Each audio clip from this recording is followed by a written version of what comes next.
Whenever I run into a spiritual crisis, my way of dealing with it is to go out and buy another spiritual book, which I don't read.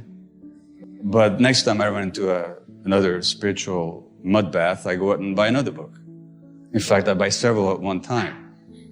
So, which gives you a clue to the nature of the mind, as you know.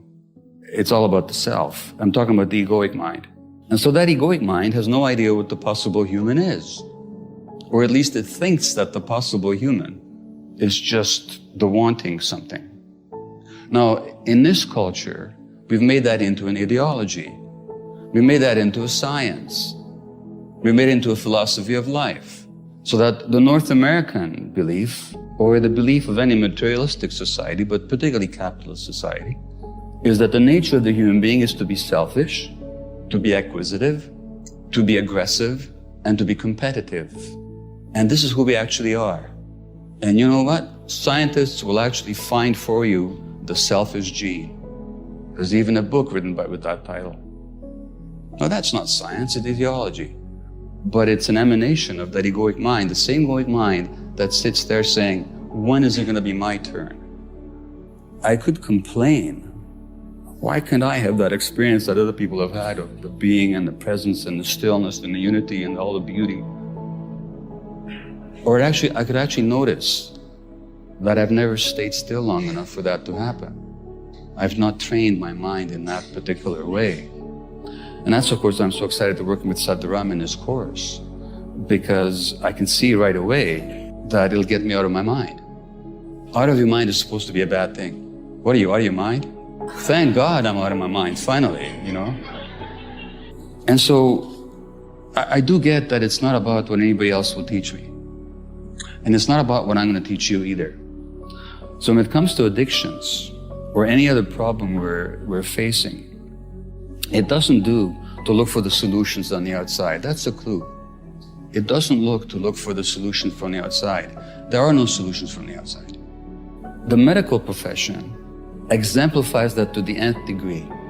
Because what we basically do as physicians is we would take addicted people or depressed people or anxious people, and not for a moment do we believe that they have the truth within themselves.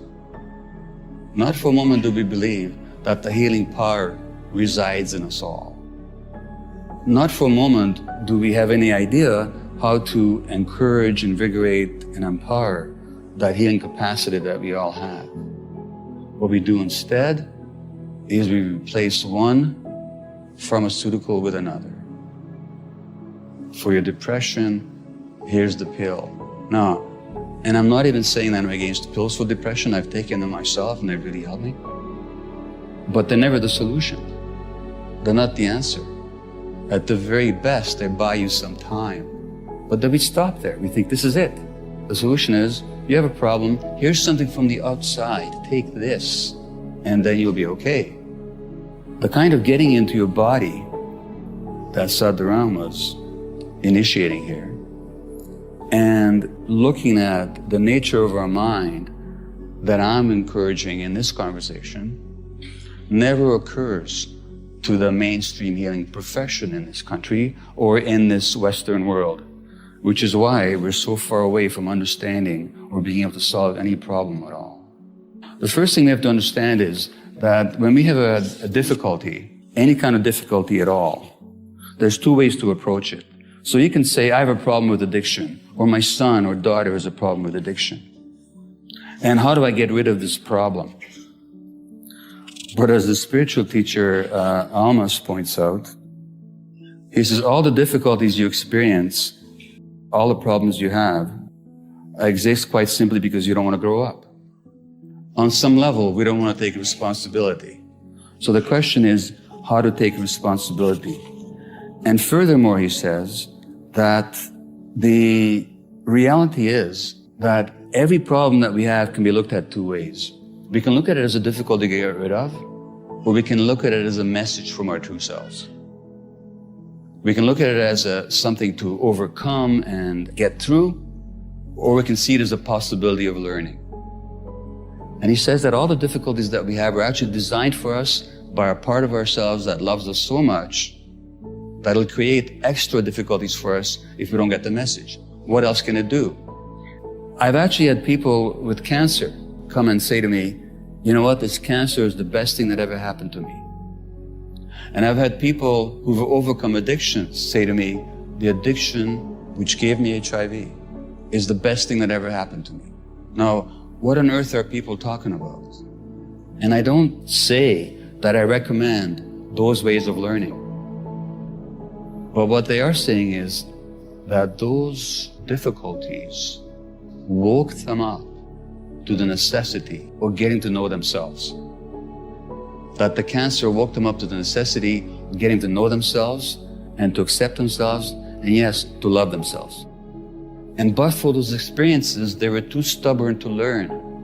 They were just going to stumble along life, living an alienated existence, and they were never going to wake up to who they really were.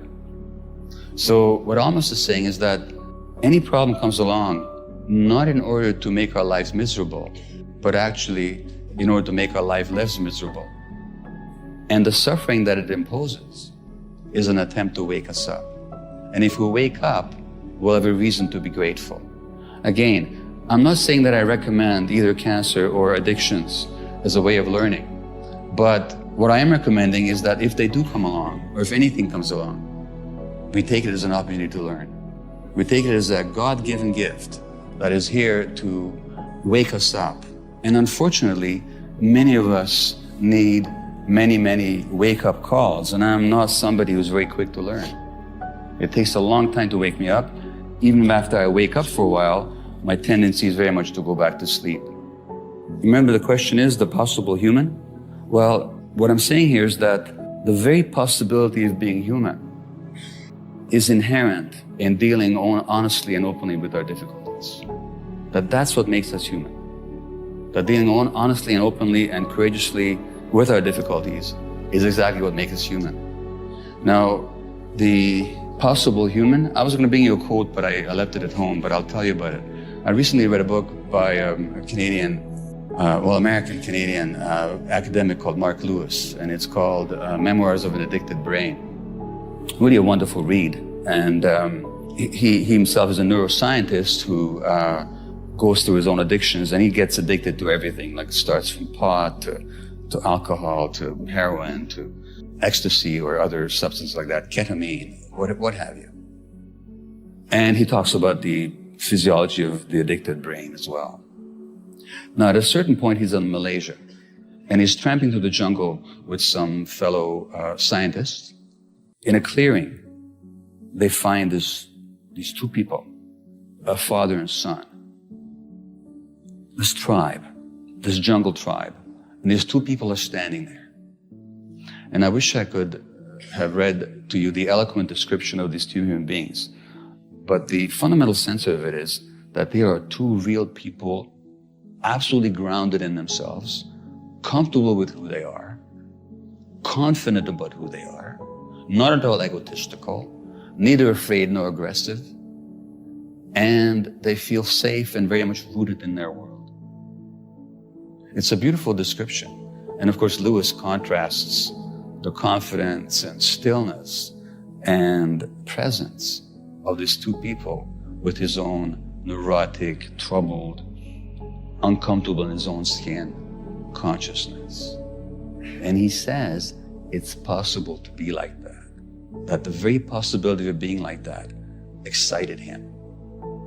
So when we talk about the possible human, we're not just talking about some faraway ideal that maybe will exist at some point in the future. And there's a kind of an idea these days that we're evolving to something higher.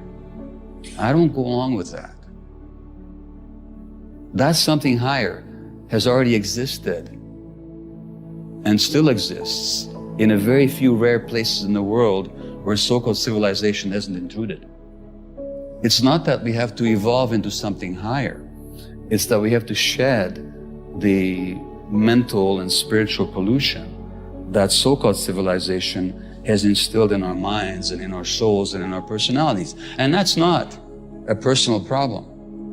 It's not a problem of me in this individual. It's not my failure. It's not your failure. If you're not comfortable in your skin if you're not this grounded, present, still, confident, self-regarding, in a positive sense, individual, that's not your personal failure. This is the culture that we live in. But that possibility is inside all of us. That's our true nature. That's actually who we are. So we're not talking about some future evolution. We're talking about what's here right now.